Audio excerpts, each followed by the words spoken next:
നമസ്തേ. നമ്മുടെ ദുഃഖ നിവാരണത്തിന് വേണ്ടി പണ്ട് പണ്ടേ ഉള്ളൊരു സമ്പ്രദായ രീതിയാണ് ഞായറാഴ്ച പൊങ്കാല. നമ്മൾ ഞായറാഴ്ച പൊങ്കാല ഇടുന്നതിന് വേണ്ടി ശനിയാഴ്ച ദിവസം വ്രതശുദ്ധിയോടുകൂടി നിന്ന് ഞായറാഴ്ച അതിരാവിലെ ഗണപതി കാലം തുടങ്ങുന്നതിന് തൊട്ട് മുമ്പേ തന്നെ നമ്മൾ ആദിത്യ ഭഗവാന് ആദിത്യ പൊങ്കാല ഇടും. ഇവിടെ ഇന്ന് കണ്ടുവരുന്ന ഒരു സമ്പ്രദായ രീതി, ഒരു 6 ചുടുകട്ട എടുത്ത് വെച്ചിട്ട് അതിൻ്റെ മുകളിലാണ് സ്റ്റീലിൻ്റെ ചെറിയൊരു കുടം എടുത്ത് വെക്കുന്നത്.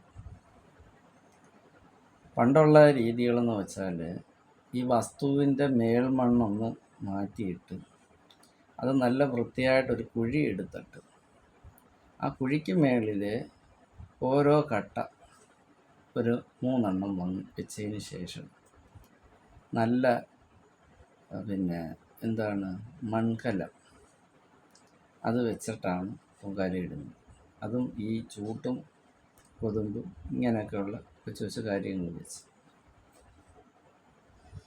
അപ്പോൾ ആ മണ്ണ് ചൂടാവാൻ നേരത്ത് ആ മണ്ണിന് അടിയിലുള്ള ആ നെഗറ്റീവുകളെല്ലാം നഷ്ടപ്പെട്ടു പോകും. ഇത് ഈ പുറം മേളിൽ വെച്ച് നമ്മൾ ഈ പൊങ്കാല ഇടാൻ നേരത്ത് അത് വെക്കാനുള്ളൊരു എളുപ്പം മാത്രമല്ലാതെ അത് ചെയ്യുന്നതിൻ്റേതായിട്ടുള്ള ഒരു ഗുണഗതിയും നമുക്കുണ്ടാകത്തില്ല. നമ്മൾ മനസ്സിലാക്കേണ്ട ഒരു കാര്യം, ഈ ശനിയാഴ്ച ദിവസം തന്നെ നമ്മൾ ഈ അടുപ്പിനുള്ള കുഴിയും എടുത്തിട്ട് അവിടെയും ചാണകം മെഴുകി ഒരു നിലവിളക്ക്, ഗണപതി ഒരുക്കിന് പകരം ഒരു പടല ചുമന്ന പഴവും ഒരു മൊന്ത വെള്ളവും അതിൽ ഒരു തുളസി ഇലയും 1-2 ഇടാം. ചുമന്ന പുഷ്പങ്ങളായിരിക്കണം ഗണപതി ഭഗവാനെ സങ്കല്പിച്ച് വെക്കുക. ഈ അവിലും മലരും അതേപോലെ തന്നെ ബാക്കിയുള്ള കാര്യങ്ങളും എല്ലാം പറക്കി വെച്ച് കഴിഞ്ഞാൽ വരുന്ന വിഷയം, അതിനകത്ത് മൊത്തവും ഈ പൊങ്കാലയുടെ ചാമ്പലും മറ്റു കാര്യങ്ങളൊക്കെ വന്ന് വീണ് കഴിഞ്ഞാൽ പിന്നീട് അത് നമുക്ക് ഉപയോഗിക്കാൻ പറ്റത്തില്ല. പക്ഷേ അത് അങ്ങനെ നമ്മൾ ചെയ്യുന്ന ഇത് ഏതെങ്കിലും പശുക്കൾക്ക് കൊടുക്കുന്നതായിരിക്കും ഏറ്റവും ഉത്തമം, കൊണ്ട് കളയുന്നതിനെക്കാട്ടി നല്ലത്. അപ്പോൾ ഈ ആദിത്യ ഭഗവാന് നമ്മൾ ഈ പൊങ്കാല ഇട്ടതിന് ശേഷം, പൊങ്കാല ഇടുന്ന സമയത്ത് നാമോച്ചാരണങ്ങളോടുകൂടി നമ്മുടെ ദുഃഖ നിവാരണം മാറ്റുന്നതിന് വേണ്ടി ആദിത്യ ഭഗവാൻ പൊങ്കാല ഇട്ടതിന് ശേഷം നമ്മൾ ആദ്യം ഒരു ചെറിയ ഇല കീറുക. അത് 1 ഭൂമി ദേവിക്ക് വെക്കുക, 2 സർപ്പദേവന്മാരെ സങ്കല്പിച്ച് വെക്കുക, 3 ഈ പൊങ്കാല ഇടുന്ന സമയത്ത് പ്രകൃതിയിലുള്ളതും നമ്മുടെ കുടുംബപരമായിട്ടുള്ള ഏതെങ്കിലും പ്രേതവലയങ്ങളുണ്ട് എന്നുണ്ടെങ്കിൽ അവരുടെ ദൃഷ്ടി അതിൽ പറ്റിയിട്ടുണ്ടെങ്കിൽ അതിനകത്തുണ്ടായിട്ടുള്ള നെഗറ്റീവ് ആയിട്ടുള്ള ആ ഒരു കമ്പയർ അതിന് ശേഷം ആ നിവേദ്യത്തിനകത്ത് നിന്ന് പെടാതെ മാറാൻ വേണ്ടി ഒരിലയിൽ തെക്കോട്ട് മാറ്റി കുടുംബ പിതൃക്കളെ സങ്കല്പിച്ച് വെക്കുന്നത് നല്ലത് തന്നെ. അപ്പോൾ സർപ്പദേവത്തിന് വെച്ചു, ഭൂമിദേവിക്ക് വെച്ചു, പിതൃക്കൾക്ക് വെച്ചു. ഒരു ശകലം അടുപ്പിന് നേദിക്കണം. അടുത്ത ഇല കീറി ആർക്ക് വെക്കണം? സൂര്യഭഗവാനും അതിൽ തന്നെ മാതാവായ ചന്ദ്രനും ഇടവും. ഇത്രയും നിവേദ്യങ്ങൾ വെച്ചതിന് ശേഷം വേണം കർപ്പൂരം കത്തിച്ച് ആരതി ഉഴിഞ്ഞ് അത് തൊട്ടുകൊടുത്ത് നമ്മളുടെ ഈ ഗ്രഹാരൂഢ സംബന്ധമായിട്ട് നമ്മൾ ചെയ്ത ഈ ഒരു പൂജ ഭഗവാൻ അത് കൈക്കൊണ്ട് നാളെ ഇതുവരെ ആയിട്ടുള്ള എല്ലാവിധ ഗ്രഹദോഷങ്ങളും വിട്ടുമാറ്റി സമ്പൽ സമൃദ്ധിയോടുകൂടിയും സമാധാനത്തോടുകൂടി ആരോഗ്യത്തോടുകൂടി മുന്നോട്ട് പോകുന്നതിന് വേണ്ടി സൂര്യ ഭഗവാന്റെ അനുഗ്രഹം ഞങ്ങൾക്കുണ്ടായിരിക്കണം എന്ന് പ്രാർത്ഥിക്കണം. നിങ്ങളൊന്ന് മനസ്സിലാക്കണം, ഈ പ്രകൃതിക്ഷോഭങ്ങളെല്ലാം ഈ ഭൂമിയിൽ നടന്ന സമയത്തും സൂര്യന് പനി വന്നോ, ഛർദിൽ വന്നോ, ജലദോഷം വന്നോ എന്നും പറഞ്ഞ് അദ്ദേഹത്തിൻ്റെ ജോലികൾ വല്ലതും ചെയ്യാതിരിപ്പുണ്ടോ? അദ്ദേഹം എല്ലാ ദിവസവും അദ്ദേഹത്തിൻ്റെ ജോലി കൃത്യമായിട്ട് ചെയ്യുന്നുണ്ട്. ഇവിടെ മനുഷ്യരായ നമുക്കാണ് ഇതിനെല്ലാം മടികളുണ്ടാകുന്നത്. അതുകൊണ്ട് നമ്മൾ അദ്ദേഹത്തിനെ കണ്ട് ചില കാര്യങ്ങൾ പഠിക്കാനുണ്ട്. സൂര്യഭഗവാൻ നിസ്സാരക്കാരനല്ല. നമ്മുടെ ഗൃഹത്തിലെ പൂജാരിമാരും പൂജാരിണിമാരും ആവണം.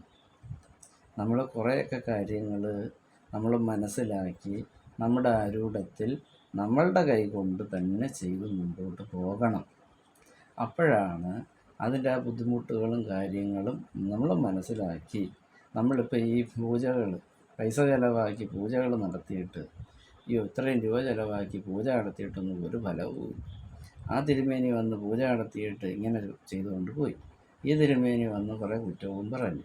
ഇനി അടുത്തത് ഏത് തിരുമേനിയാണ്? എന്തിനാണ് ഈ തിരുമേനിമാരെ പറയുന്നത്?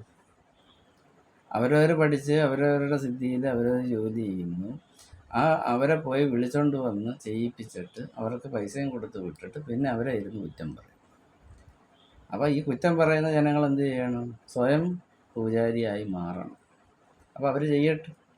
അവർ ചെയ്യാൻ നേരത്ത് കുരവയിടുന്നതിന് പകരം നിന്ന് കോട്ടുവായ ഇടും. കാരണം എന്താ? നിങ്ങളുടെ കാലക്കേട് മാറാനാണ് ഇത് ചെയ്യിപ്പിക്കുന്നത്. അപ്പോൾ നിങ്ങളുടെയൊക്കെ കാലക്കേട് എത്രത്തോളം ഉണ്ടോ അത്രത്തോളം കാലക്കേട് മാറുന്നതനുസരിച്ച് ഈ പൊങ്കാല തുടങ്ങി തീരുന്നതിനകം വെച്ച് നിങ്ങളൊരു 51 കോട്ടുവായെങ്കിലും വിടും. അപ്പോൾ അത് മനസ്സിലാക്കണം. ഒരു പൂജകൾ ചെയ്യാൻ നേരത്ത് എത്രത്തോളം ബുദ്ധിമുട്ടുകൾ നമ്മൾ സ്ട്രഗിൾ ചെയ്തിട്ടാണ് ചെയ്ത് കൊടുക്കുന്നത്. അതുകൊണ്ട് ഒരു മനുഷ്യർ ഈ പല പല ചാനലുകൾ ഞാൻ കാണുന്നുണ്ട്. നമ്മൾ ആരെയും ഒന്നും പറയാൻ നമ്മൾ ആരുമല്ല. നമ്മൾ അങ്ങനെ പറഞ്ഞു തുടങ്ങാനാണെങ്കിൽ ഇതിനകത്തൊന്നും തീരത്തുമില്ല, പറഞ്ഞുകൊണ്ടേയിരിക്കും. നമ്മളതൊന്നും ശ്രദ്ധിക്കാനേ പോകില്ല. നമുക്കുള്ള കാര്യങ്ങൾ മറ്റൊരാൾക്ക് പറഞ്ഞു കൊടുത്ത് അത് വേണമെങ്കിൽ അവരത് കേൾക്കട്ട്. അവർ നന്നായാൽ നമുക്കെന്താ നേട്ടം? നമുക്കൊരു നേട്ടവും ഇല്ല. പക്ഷെ ഒരു ഗുണമുണ്ട്, നമ്മുടെ നാട് രക്ഷപ്പെടും. നമ്മുടെ നാട്ടിൽ നല്ല ബോധമുള്ള ജനങ്ങളുണ്ടാകും, അവരുടെ തലമുറകളുണ്ടാകും. അപ്പം ദൈവത്തിൻ്റെ ഈ ഒരു നാട് സമ്പുഷ്ടിയോടുകൂടിയും സമ്പൽ സമൃദ്ധിയോടുകൂടിയും ഐശ്വര്യത്തോടു കൂടിയും മറ്റാപത്തുകളും നെഗറ്റീവ്സുകളൊന്നും ഇല്ലാതെ ഉണ്ടാവട്ടെ. അത് അവരവരുടെ പൂജാതി കർമ്മ കാര്യങ്ങൾ അവരവരുടെ രീതിയിൽ അവരവരുടെ ആരൂഢത്തിൽ വെച്ച് ചെയ്യാൻ നേരത്ത് നമ്മൾ മറ്റൊരാളിൻ്റെ കോപ്പി അടിച്ച് നമ്മൾ ചെയ്യാൻ പാടില്ല. നമ്മളെ കൊണ്ട് ചെയ്യാൻ പറ്റുന്ന കാര്യങ്ങൾ നമ്മൾ തന്നെ ചെയ്യുക.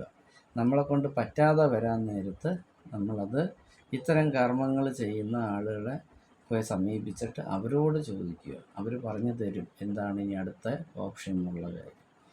ഈ ജോലിയുമായിട്ട് ഒരു ബന്ധമില്ലാത്ത ആളുകളുടെ അടുത്ത് പോയിട്ട് ഇതിനെക്കുറിച്ച് പറഞ്ഞിട്ട് ഈ ഈ ഈ ആക്ഷേപങ്ങളെല്ലാം പറയുന്നത് ആരാ ഇത് കേട്ടുകൊണ്ടിരിക്കുന്നത്?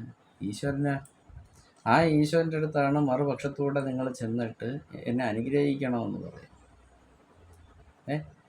അപ്പം ഞാൻ പല വീഡിയോകളിലും പറഞ്ഞിട്ടുണ്ട്, നമുക്ക് കാലം നമ്മൾ തന്നെയാണ്. ചില കാര്യങ്ങൾ നമ്മൾ ശ്രദ്ധിച്ച് യുക്തി അനുസരിച്ച് ചെയ്ത് മാറിയില്ല എന്നുണ്ടെങ്കിൽ നമുക്ക് ഇനി വരുന്ന ദിനങ്ങളിലേക്കുള്ള കാലക്കേട് നമ്മൾ തന്നെയാണ് ഒപ്പിച്ച് കിട്ടുന്നത്. മനസ്സിലായോ? അപ്പം ഇതൊന്നും ആരും കേൾക്കാൻ സന്മനസ് കാണിക്കത്തില്ല. ഇതൊന്നും ആരും ചിലപ്പോൾ ഓപ്പണായിട്ട് ഇങ്ങനെ തുറന്ന് പറയുമെന്നൊന്നും എനിക്കറിഞ്ഞുകൂടാ. പക്ഷെ ഞാൻ ഈ എൻ്റെ വീഡിയോകളിലെല്ലാം ഞാൻ പറയുന്നുണ്ട്, ഞാൻ ഇതിനകത്ത് കൂടുതലും മേക്കപ്പും കാര്യങ്ങളും ഒന്നും ഞാൻ ഈ വീഡിയോയ്ക്കകത്ത് കാണിക്കത്തില്ല.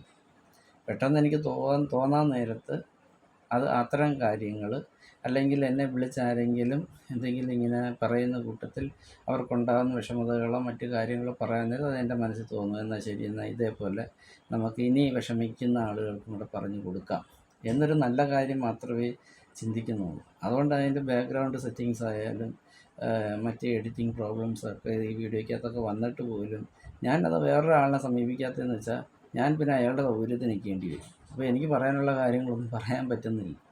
അപ്പോൾ അത്തരം കാര്യങ്ങളൊക്കെ ഇച്ചിരി ഭംഗിക്കേടുകൾ വരും. എന്നാലും ഈ പറയുന്ന വാക്കുകൾ അത് നിങ്ങളൊന്ന് ശ്രദ്ധിച്ചാൽ അതിൻ്റേതായിട്ടുള്ള ഗുണഗതി നിങ്ങൾക്കുണ്ടാവും.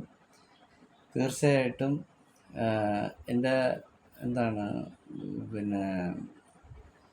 സമയബന്ധിതമായ സമയങ്ങളിൽ നമുക്ക് യുക്തി അനുസരിച്ച് നമുക്ക് ആരെങ്കിലും എന്തെങ്കിലും നമ്മളെ സൂചിപ്പിക്കും, ഇന്നൊരു ടോപ്പിക്ക് പറയണം എന്ന് പറയുന്ന സാഹചര്യത്തിൽ നമ്മളത് സ്വീകരിച്ചുകൊണ്ട് എന്നിലറിയാവുന്ന കാര്യങ്ങൾ ഞാനത് നിങ്ങളുടെ മുമ്പിൽ അവതരിപ്പിക്കും.